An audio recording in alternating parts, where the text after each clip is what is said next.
దొరుకుతాడు. 3 రోజుల్లోనే 100+ million streaming minutes.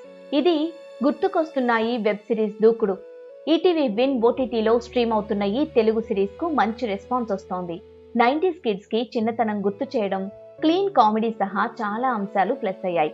Vinod గాలి దర్శకత్వం వహించిన ఈ సిరీస్ లో విరాజ్ అశ్విన్, యశస్వి రావ్ లీడ్ రోల్స్ చేశారు. గుర్తుకొస్తున్న ఈ సిరీస్ ఇంత సక్సెస్ అయ్యేందుకు 5 ముఖ్యమైన కారణాలను చూద్దాం. గుర్తుకొస్తున్న ఈ సిరీస్ 90s కిడ్స్ కు బాగా కనెక్ట్ అవుతోంది. చిన్ననాటి విషయాలు గుర్తుకొచ్చేలా చేస్తోంది. అప్పటి స్కూల్ లైఫ్, చిన్నతనంలో చేసిన అల్లరి పనులు, ఫస్ట్ లవ్, బాల్య స్నేహితులతో గడిపిన క్షణాలను గుర్తు చేస్తుంది. ఇది మన లైఫ్ లోనూ జరిగింది అని అనుకునేలా కొన్ని సీన్లు ఉంటాయి.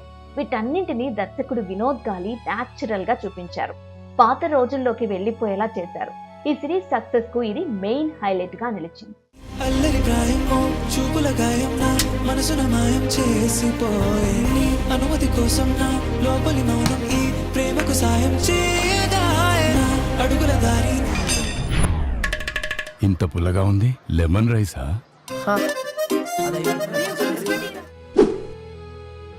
ఈ వెబ్ సిరీస్ లో క్లీన్ కామెడీ ఆకట్టుకుంటుంది. మతిమరుపు కాన్సెప్ట్ వర్కౌట్ అయింది. పెళ్లికి ముందు హీరో గతం మర్చిపోవడం, ఆ విషయాన్ని హీరోయిన్ కుటుంబానికి తెలియకుండా అతడి స్నేహితులు కవర్ చేసే ప్రయత్నాలు, అందుకోసం పడే పాటలు మంచి ఎంటర్టైన్మెంట్ జనరేట్ చేశాయి. మతిమరుపు డ్రామా చుట్టూ క్లీన్ అండ్ సిచ్యువేషనల్ కామెడీ పండింది. ఫ్రెండ్స్ మధ్య బాండింగ్ కూడా ఆకట్టుకుంటుంది. ఈ సిరీస్ జాయ్ఫుల్ గా, మనసుకు చేరువగా సాగుతుంది.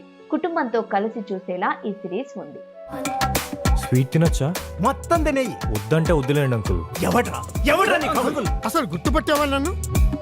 ఇందాక నుంచి అతను నన్నే చూస్తున్నాడు. ఎవరు? ఈడెవడో చెప్పలేదే. ఏంటండి ఇది? ముక్కు మొహం కూడా తెలీదు, అలా ముద్దు పెట్టేసింది. మనము గుర్తులేదు, అమ్మాయి గుర్తులేదు. ఎలా ఇప్పుడు? ఈ వెబ్ సిరీస్ కు యాక్టర్ల పర్ఫార్మెన్స్ మరో ప్లస్. గతాన్ని మర్చిపోయిన సంతోష్ పాత్రలో విరాజ్ అశ్విన్ యాక్టింగ్ బాగుంది. చాలా న్యాచురల్ గా, సెటిల్డ్ గా ఈ పాత్రను చేశారు విరాజ్. కన్ఫ్యూజన్, ఎమోషన్స్ ను ఎక్స్ప్రెషన్స్ లో పండించారు. వైశాలి క్యారెక్టర్ లో యశస్వి రావ్ మెప్పించారు. ఫ్రెండ్స్ క్యారెక్టర్లలో వైవా రాఘవ, పవన్ సిద్ధు, గోదావరి గోపి ఆకట్టుకున్నారు. స్ట్రిక్ట్ గా ఉండే తండ్రి పాత్రలో ప్రియదర్శిని రామ్ మెప్పించారు. రోహిణి తన పాత్రకు న్యాయం చేశారు. చిన్ననాటి పాత్రలు చేసిన చైల్డ్ యాక్టర్స్ కూడా ఆకట్టుకున్నారు. గుర్తుకొస్తున్న ఈ వెబ్ సిరీస్ ఎక్కువ శాతం సరదాగా, ఎంటర్టైనింగ్ గా ఉన్నప్పటికీ ఎమోషన్స్ కూడా బలంగా పండాయి. ముఖ్యంగా చివరి 3 ఎపిసోడ్లు ఆడియన్స్ మరింత కనెక్ట్ అయ్యేలా చేస్తాయి. క్లైమాక్స్ కూడా ఎమోషనల్ గానే ఉంటుంది. చివర్లో రివీల్ అయ్యే ట్విస్ట్ ఆకట్టుకుంటుంది. కంప్లీట్ అనే ఫీలింగ్ ను ప్రేక్షకులకు ఈ సిరీస్ కలిగించింది. ఒక ఆడపిల్ల తండ్రి. గణేష్ వాడి మొదటి పత్రిక ప్రేమించిన అమ్మాయికో దేవుడి దగ్గర పెట్టలేదురా, మీకు పంపాడురా. అదిరా వాడు చేసిన తప్పు. నాకు తెలిసిన నా నాని బాబువి నువ్వు కాదు. వీడి పేరులో ఉన్న సంతోషం వీడి కళ్ళల్లో కనిపించటం లేదు. ఏ రోజైతే ఆ ఒక్క తప్పు వాడు ఒప్పుకుంటాడో ఆ రోజే తనని నేను అల్లుడుగా ఒప్పుకుంటాను. ఈ ఫీల్ గుడ్ వెబ్ సిరీస్ కు అజయ్ అరసాడా అందించిన బ్యాక్గ్రౌండ్ మ్యూజిక్ పెద్ద బలం.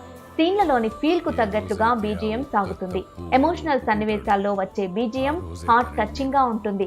ప్రేక్షకులు లీనమయ్యేలా చేసింది. సుహాస్ స్వరపరిచిన పాటలు కూడా ఆకట్టుకున్నాయి.